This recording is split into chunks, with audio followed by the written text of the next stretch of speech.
The city has been preparing for days. Every household in Jerusalem has swept its floors, emptied its storage jars, hunted out every last trace of leavened bread. The streets smell of cedar smoke and roasting meat. Tens of thousands of pilgrims have been arriving since before the week began, from Egypt, from Babylon, from the edges of the Roman world. And tonight, in upper rooms and courtyard houses across the entire city, families and groups of travelers will recline at low tables and retell the same ancient story: bondage, deliverance, the night God passed over, Passover. In one particular upper room, the exact location debated for 20 centuries, 13 men have gathered as the sun goes down.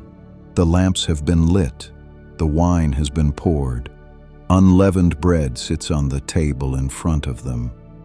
It is a scene that will be retold, painted, debated, and commemorated longer than almost any other moment in human history.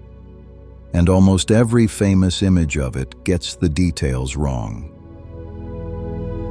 This is Bible Stories Unearthed, where we retell the narratives of Scripture alongside the history, archaeology, and ancient world that give them their full weight. Today, the Last Supper, what the room looked like, what the meal actually involved, who was reclining at that table, and what a first-century Passover evening in Jerusalem would have meant to the people inside it. Jerusalem in the 1st century AD was a city on edge. Herod the Great had rebuilt the temple on a scale that stunned even experienced Roman travelers, its outer courts covering roughly 36 acres, its retaining walls rising over 100 feet. Herod had been dead for 30 years by the time of the Last Supper, but the city he had rebuilt still defined Jerusalem's skyline and its ambitions. It was a city that knew exactly how magnificent it was, and it was a city under occupation. During Passover, Pesach in Hebrew, that tension tightened considerably. The festival was the most significant pilgrimage event of the Jewish year, and its subject matter was politically charged: the liberation of an enslaved people from a foreign empire. The Roman prefect Pontius Pilate typically relocated from his administrative base in Caesarea Maritima to Jerusalem during festival season, bringing reinforcements specifically to manage the crowds. The Jewish historian Josephus, writing in the late 1st century AD, records enormous pilgrimage numbers, though modern scholars treat his specific figures with caution as significantly exaggerated. What is not in doubt is that the city swelled with diaspora communities from across the Mediterranean world, all crowded into a city already stretched to its limits, watched by soldiers stationed on the walls. Into this atmosphere, dense, devout, politically charged, a small group needed to find a private room and disappear. Passover commemorated the Exodus from Egypt, the night described in Exodus 12, when God struck down the firstborn of Egypt and passed over the Israelite households marked with lamb's blood. The observance was structured and ritualistic. Lambs were slaughtered in the temple precincts during the afternoon before the meal. Unleavened bread, matzah, was eaten because the Israelites had fled Egypt in haste without time for their dough to rise. Bitter herbs recalled the bitterness of slavery, and wine, 4 cups, each attached to a specific moment in the evening's liturgy, gave the meal its ritual shape. This was Passover in the city of Jerusalem, in the spring of what we now date to approximately 30 or 33 AD. Into this context, 13 men gathered in a borrowed room as the sun went down. The preparation for the meal is recorded in all three Synoptic Gospels, Matthew, Mark, and Luke. Jesus sends two disciples ahead into the city with instructions that carry the air of a prearranged signal. "Look for a man carrying a water jar," he tells them. "Follow him. He will show you a large furnished upper room." The instruction is precise, and to a first-century listener, it would have carried a specific geographical resonance. Carrying water was, across most of the ancient world, women's work. A man doing it in the open street would stand out. But there was one district of Jerusalem where this would not have been unusual at all.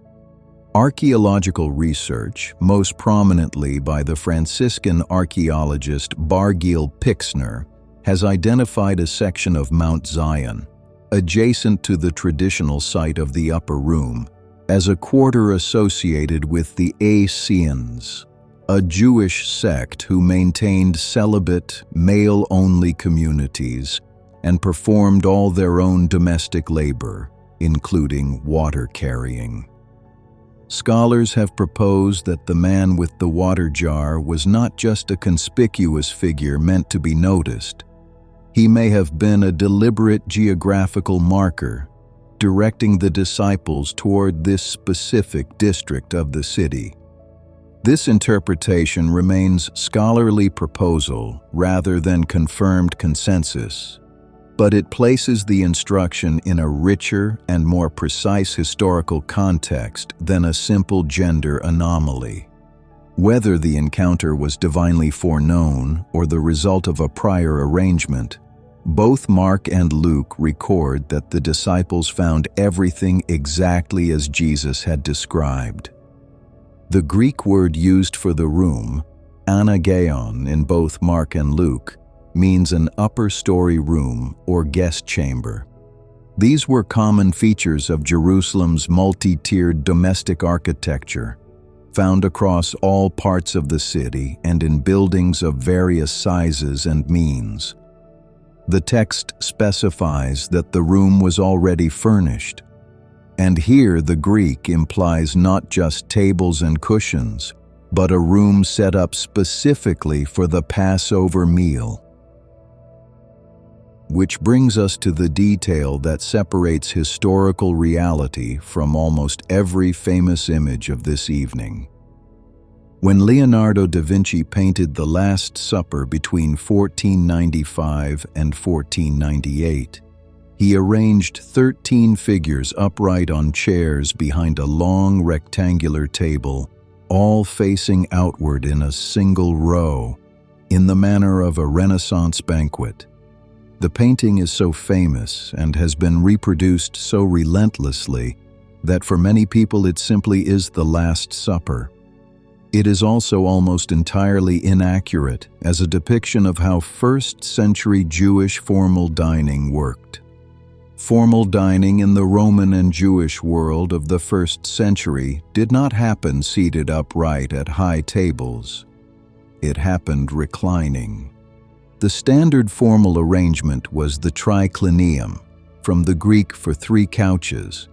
Three low-cushioned couches arranged in a U-shape around a central low table, with diners lying on their left side, propped on bolsters or cushions, eating with their right hand. In larger gatherings without formal couches, mats and cushions on the floor provided the same reclining configuration. The posture itself was freighted with meaning. Reclining was the posture of a free person, not a servant. At the Passover meal specifically, the Mishnah, the codified collection of Jewish oral law compiled in the early 3rd century AD, but preserving traditions that predate the temple's destruction in 70 AD, explicitly requires participants to recline, as a bodily enactment of the freedom the Exodus had won. The Gospel of John contains a small detail that only makes complete sense in this context. During the meal, the disciple described as the one Jesus loved is reclining next to Jesus and leans back against him to ask a question. In a triclinium arrangement, this is entirely natural.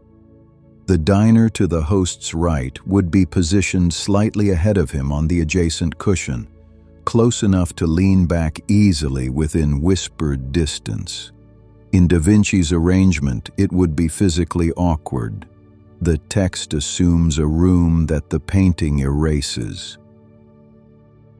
Before the meal's formal beginning, John's Gospel records a scene the Synoptics do not include at all, just as the Synoptics will later record something John leaves out entirely. Jesus rises, removes his outer garment, wraps a towel around his waist, pours water into a basin, and begins washing the disciples' feet. It is the work of the lowest household servant. Peter recoils. Jesus is insistent. If he does not wash Peter's feet, Peter has no part in what is coming. The act is deliberate, disorienting, and entirely in keeping with a pattern that runs through this entire evening. The systematic inversion of every expectation about what power looks like and who holds it. The Synoptic Gospels, Matthew, Mark, and Luke, carry a different core memory of that same evening. They do not record the foot washing. What they record is what happens with the bread and the wine. John, in turn, does not record this. The two traditions preserve different centers of gravity for the same night, and that difference is itself worth sitting with. It is during the meal itself, with the unleavened bread on the table and the wine cups in hand, that Jesus does something that will permanently redefine what those objects mean. He takes bread, gives thanks, breaks it, and passes it to those reclining with him. Luke records the words, "This is my body given for you. Do this in remembrance of me." Then, after supper, he takes the cup. "This cup is the new covenant in my blood, which is poured out for you." The Greek word Luke uses for gave thanks is eucharistasis, the word from which the term Eucharist derives, the central rite of Christian worship ever since. In that moment, at a table already thick with centuries of Passover memory, Jesus assigns a completely new meaning to the unleavened bread and the wine. Symbols that had pointed backward for over 1,000 years, to Egypt, to liberation, to a nation's birth, are redirected. The ancient memorial becomes the vessel for something else entirely. But the table is not peaceful. Earlier in the evening, Jesus has disclosed that one of the 12 gathered there will betray him. The triclinium arrangement forces a particular kind of intimacy. Diners are physically close, overlapping on shared cushions, eating from the same dishes, speaking within inches of one another. It is in this tight, physically proximate space that the disclosure lands with its full weight. The disciples look at one another, uncertain. The beloved disciple, reclining to Jesus' right and close enough to whisper, leans back against him and asks who it is. Jesus replies that it is the one to whom he gives a piece of bread dipped in the dish. In the ancient Near East, offering a dipped morsel from the host's own hand was a gesture of honor and friendship, not accusation. Jesus does not point across the room. He does not name the man publicly. He reaches across the low table and extends a gesture of intimacy to the person who is about to destroy him. The morsel goes to Judas Iscariot. Judas takes it, rises from his cushion, and leaves the low table behind. The Gospel of John records his exit with a single, chilling line, and it was night. The meal draws toward its close. The Synoptics record that after singing a hymn, the group leaves for the Mount of Olives. The hymn would almost certainly have been the second half of the Hallel, Psalms 115 through 118, the traditional closing psalms of the Passover Seder, psalms of praise and deliverance, sung by people who had no way of knowing what the next 12 hours held. They go out into the night, still singing.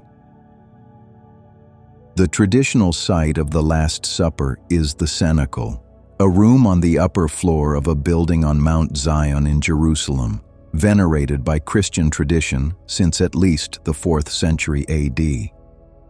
The structure standing there today dates primarily to the Crusader period, with later Ottoman modifications.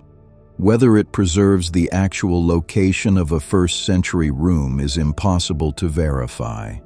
Whatever building occupied that site in Jesus' time was destroyed in 70 AD, when Roman forces under Titus dismantled most of Jerusalem following the Jewish revolt. The more consequential historical question for this episode concerns timing. The Synoptic Gospels, Matthew, Mark, and Luke, clearly present the Last Supper as a full Passover meal, eaten on the evening that began Passover. John's Gospel appears to place the meal a day earlier, before Passover began, with the crucifixion occurring at the precise time the Passover lambs were being slaughtered in the temple courts. Scholars have engaged this discrepancy for centuries. Proposals include the possibility that Jesus' group observed a different calendar. The scholar Agnès Jo-Bayer proposed in 1957 that Jesus may have followed the solar calendar attested in texts associated with the Dead Sea Scrolls community, which would have placed Passover on a different day than the official temple calendar. And the view that John adjusted the chronology deliberately for theological reasons, aligning the death of Jesus with the moment of the Passover sacrifice. Neither explanation commands universal agreement. The timing of the Last Supper relative to the Passover remains an actively debated question without settled consensus. What the historical and archaeological record does confirm is the broader context. The triclinium reclining arrangement is well attested across both Roman and Jewish domestic sites from the 1st century, including in excavated remains from Jerusalem's upper city. The Passover ritual elements described across the Gospels, the unleavened bread, the bitter herbs, the wine cups, the concluding hymn, are confirmed in Mishnah Pesachim 10, which records the Seder requirements, and in Josephus's descriptions of temple-period Passover observance. The Mishnah's specific requirement to recline at Passover as an expression of freedom is widely considered to reflect pre-70 AD practice, placing it well within the period the Gospels describe. For 500 years, the most famous image of this evening has shown 13 men sitting upright at a table, faces turned outward, arranged for a painter's composition rather than a real meal. And yet something in that image has spoken to every generation that has looked at it, not because it is accurate, but because it captures something true. 13 people gathered together, food and wine on a table. The awareness, not quite spoken aloud, that something is ending. The struggle to understand what that ending means. That is not a scene that needs a 1st century reclining couch to be legible. Every person who has ever sat at a table knowing it was the last time, knowing a departure was coming, or a death, or simply the end of something that could not be held, knows the weight in that room. The reclining posture, the low table, the Hallel psalms, the oil lamps against the Jerusalem night.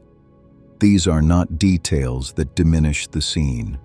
They are the details that place it firmly in the real ancient world, where real people ate real bread and drank real wine and tried to understand words that would take the rest of their lives to make sense of. And then there is Judas, rising from his cushion in the lamplight, stepping away from the low table where he had just received bread from the hand that offered it, walking out into the dark while the others stayed. Nobody in that room yet understood what any of it would set in motion. Perhaps not even him. Thank you for being here. This story has been told.